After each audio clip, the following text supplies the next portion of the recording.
नमस्कार दोस्तों, जय श्री राम। दोस्तों, एक बहुत अच्छी खबर मैं आपको सुनाने जा रहा हूँ और शायद ये समाचार आपने सुन ही लिया होगा कि 3 दिन पूर्व जो है ज्ञानवापी जो हमारा मंदिर है, वहाँ पर अब कोर्ट द्वारा हमारे हिंदुओं को पूजा अर्चना करने की इजाज़त दे दी गई है। उन्हें अलाउ कर दिया गया है कि वह वहाँ पर अपनी पद्धति से पूजा अर्चना कर सकते हैं। इससे पहले ज्ञानवापी में 1993 तक पूजा चलती आ रही थी, सतत हमेशा से पूजा वहाँ पे होती थी। लेकिन 1993 में मुलायम सरकार ने वहाँ पर हिंदुओं की पूजा पद्धति पर बैन लगा दिया था और उस तहखाने को बंद कर दिया गया था, जहाँ पर कि हमारा धार्मिक स्थल था और जहाँ पर हम लोग पूजा अर्चना करते थे। वर्तमान में वहाँ पर उस तहखाने के ऊपर 3 बड़े हॉल बन चुके हैं। उनके ऊपर एक गुंबद लगा दिया गया है और उसे मस्जिद का नाम दे दिया गया था, जो कि अब कोर्ट के निर्णय के बाद हिंदुओं के लिए अब वह तहखाना खोल दिया जाएगा। और इस विषय में जो वहाँ ज्ञानवापी का जो केस लड़ रहे थे विष्णु शंकर जी जो वकील हैं, आइए सुनते हैं वो इस विषय में क्या कहते हैं। इनके अंदर जिला प्रशासन को दिया है। अब जैसे जिला प्रशासन वहाँ पे अरेंजमेंट करेगा, वहाँ तुरंत पूजा पाठ शुरू हो जाएगा। जी, कोर्ट ने अपने आदेश में लिखा, तो जो कोर्ट का आदेश है मैं आपको वही बता रहा हूँ। सभी को जाने की अनुमति होगी? जी, सारे लोगों को, भक्तों को, पुजारी को, सारे लोगों को जाने की अनुमति। दोस्तों, यह हिंदुओं की एक बड़ी जीत है, बल्कि एक ऐतिहासिक जीत में से कहूँगा कि अब से हिंदू जो वहाँ पे थे पूर्व की तरह वहाँ पे पूजा अर्चना कर सकते हैं। और अभी ऐसा नहीं है कि आप जैसे अन्य मंदिरों में या अन्य स्थलों पर आप पूजा करते हैं उस तरह से वहाँ पे भी करेंगे। अभी वहाँ पे कुछ घेरा बना होगा, क्योंकि जो तहखाना है मैंने अभी बताया कि उसके ऊपर 3 बड़े हॉल और ऊपर गुंबद बन चुकी है, तो शायद कुछ सामंजस्य बिठाने के लिए अभी कुछ बैरिकेड लगाए जाएंगे या अन्य तरह की चीज़ें वहाँ पर की जाएंगी। लेकिन अब आप वहाँ पर जाकर पूजा अर्चना कर सकते हैं और इसके लिए कोर्ट ने वहाँ पर जिला प्रशासन को जो है व्यवस्था करने के लिए निर्देश दे दिए हैं। आइए विष्णु शंकर जी से ही जानते हैं कि क्या ये पूरी बात है और क्या फैसला आया है। मैं चाहता हूँ जो जस्टिस के.एम. पांडे ने राम मंदिर में 1 फरवरी 1986 को ताला खोलने का आदेश दिया था, मैं आज के इस ऑर्डर को उसी की तुलना में देखता हूँ। ये इस केस का टर्निंग पॉइंट है, बहुत ऐतिहासिक ऑर्डर है। और जो एक सरकार ने अपनी पावर का दुरुपयोग करते हुए हिंदू समाज की पूजा पाठ रोकी थी, आज कोर्ट ने उसको अपनी कलम से रेक्टिफाई किया है और वहां पे पूजा पाठ के आदेश दिए। ये बहुत गूढ़ बात अभी शंकर जी ने कही है और इसको समझना आवश्यक भी है। जिन अर्थों में उन्होंने कहा है उसको समझिए कि किस तरह से हमारे जो आराध्य हैं उनकी पूजा अर्चना करने तक के लिए हमें रोक दिया जाता था। लेकिन आज स्थितियां बदली हैं। आज बहुत सारे युवा वकील हैं या अन्य लोग हैं जो अपने इन स्थलों के लिए कानूनी रूप से लड़ाई लड़ रहे हैं और अपने जो अधिकार है उसके लिए कानून के दायरे में रहकर वैध रूप से कानूनी लड़ाई लड़कर उनको हासिल करने के लिए आगे आ रहे हैं। ऐसे में जो ये ज्ञानवापी मंदिर के ऊपर जो कोर्ट का फैसला आया है वह सराहनीय है। लेकिन इस फैसले से भी कई लोगों को दिक्कतें हो रही हैं, कईयों के पेट में दर्द हो रहा है। जैसे कि एक ये इन्होंने, आप स्क्रीन पे पढ़ सकते हैं, पोस्ट डाली है जाकिर अली त्यागी ने। ये अपने नाम से अभी तक त्यागी नहीं हटा पाए। खैर, इन्होंने लिखा है कि वाराणसी कोर्ट में हिंदू पक्ष को ज्ञानवापी मस्जिद के तहखाने में पूजा करने की इजाज़त दे दी गई है। साथ ही मजिस्ट्रेट को 1 हफ्ते में पूजा संबंधित सभी प्रबंध करने के आदेश कोर्ट द्वारा दे दिए गए हैं। आगे कह रहा है कि क्या कोई जज बता सकता है यह आदेश उपासना स्थल अधिनियम 1991 के का उल्लंघन है या नहीं है, क्योंकि यह अधिनियम तो साफ साफ घोषणा करता है कि 15 अगस्त 1947 के बाद जो धार्मिक स्थल हैं वह पूर्व की तरह बने रहेंगे, पूर्ववत उसी रूप में रहेंगे। अब ऐसे लोगों को यह समझ में नहीं आता कि ये जो अधिनियम 1991 का है, इस अधिनियम में ये कहा गया है कि जो अपनी जगह पे बनाए गए हैं, जो चाहे मंदिर हो, मस्जिद हो, गुरुद्वारा हो या चर्च हो, वह पूर्ववत रहेंगे। लेकिन जहाँ पर सतत रूप से पूजा पाठ चल रहे हैं या अन्य चीज़ें चल रही हैं, उस पर कोई अगर अपना अधिकार जमाने लगे, उसके संदर्भ में यह अधिनियम लागू नहीं होता। वह आप अयोध्या का विषय देख सकते हैं, ज्ञानवापी का आप विषय देख रहे हैं, आप काशी का देख रहे हैं। बहुत सारी जगह ऐसी जगह हैं जहाँ पर पहले पूजा अर्चना चलती आई थी और पिछले ही कुछ दशकों में वहाँ पर प्रतिबंधित उनको किया गया है। तो यह अधिनियम अपने आप ही उन पर लागू नहीं होता। और मैं तो यह कहूँगा, मेरे हिसाब से यह अधिनियम ही असंवैधानिक है। और हमारी आने वाली सरकार, जो कि लगभग तय है कि मोदी जी की सरकार आएगी, तो शायद मोदी जी इस अधिनियम को खत्म कर भी देंगे।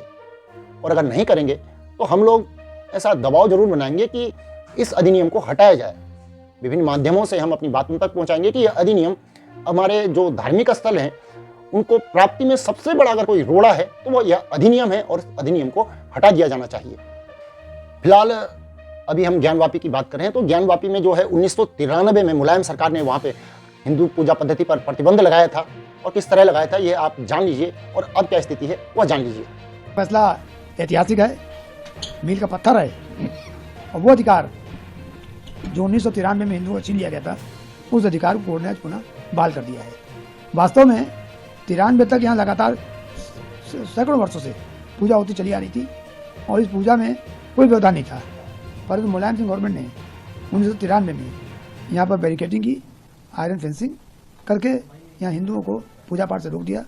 ब्यास जी का जो तहखाना था उसे ब्यास जी को आउट कर दिया, जिसकी वजह से वहाँ जो अखंड रामायण पाठ होता था, रोज पूजा होती थी, जो डेली पूजा थी, सब रोक दिया। आज कोर्ट ने उसी अधिकार को जनता को दिया है, और आज की तारीख से वहाँ पूजा करने का अधिकार ब्यास फैमिली का और आम जनता का खुल गया है।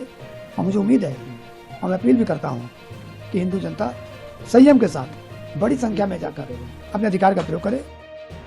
और अब तरह तरह के मीम भी बनाए जा रहे हैं सोशल मीडिया में, आप देख रहे होंगे जगह जगह बहुत सारे मीम्स इस पे आ रहे हैं। एक मीम मैंने देखा था, काफ़ी हास्यास्पद था। एक मुगल जो था, वो कोई काल का शासक वहाँ पे बनाया था, और उसके ऊपर लिखा हुआ था कि हम भी पहले गए थे, तुम भी पहले जाओगे। तो इस तरह के मीम आ रहे हैं। आज सुबह ही एक मीम मैंने पढ़ा कि सर्वे भवन्तु सुखिनः का अर्थ होता है जहाँ जहाँ सर्वे होता है वहाँ वहाँ से सुख की प्राप्ति होती है।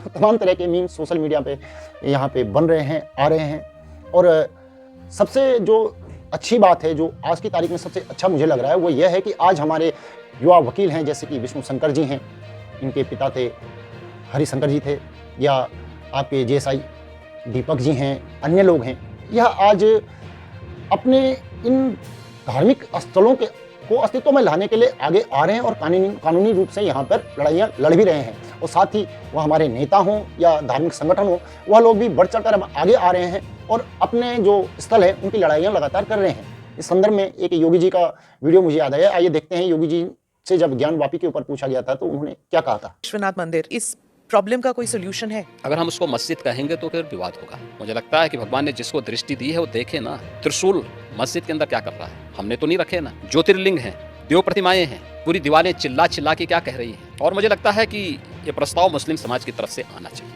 कि साहब ऐतिहासिक गलती हुई है, और उस गलती के लिए हम चाहते हैं समाधान।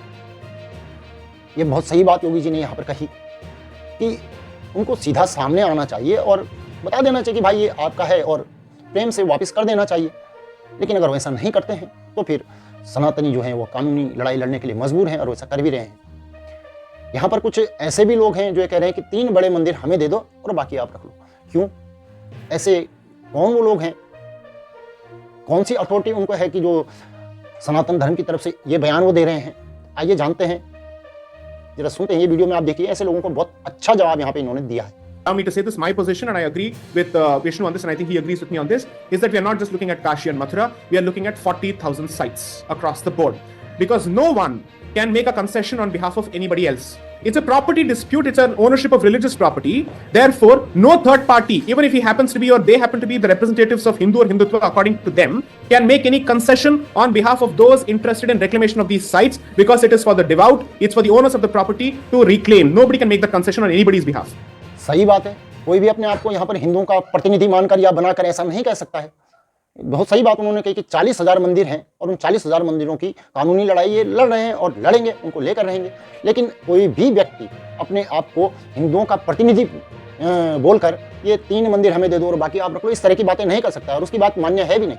क्योंकि हिंदुओं ने, सनातनियों ने किसी को चुनकर नहीं भेजा है जो ये बात कहे और उसकी बात को सारे देश में मान लिया जाए।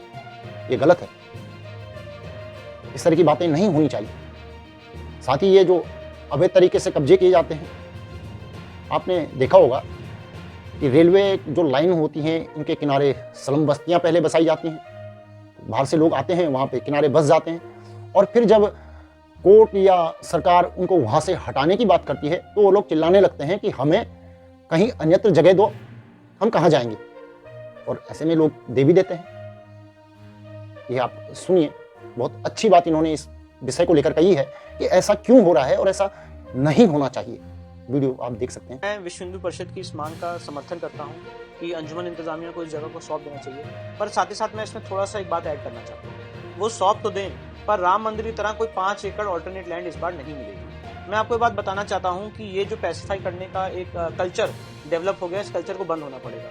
और जैसे मैंने आपको उदाहरण दिया कि कोई अगर आपके घर में एक गुंडा मवाली घुस आए और वो आपकी जमीन को कब्जा कर ले, तो कब्जा खाली करने के समय उसको बोला जाए कि उधर जमीन ले लो, ये प्रिंसिपली और सिद्धांतक तरीके से गलत है।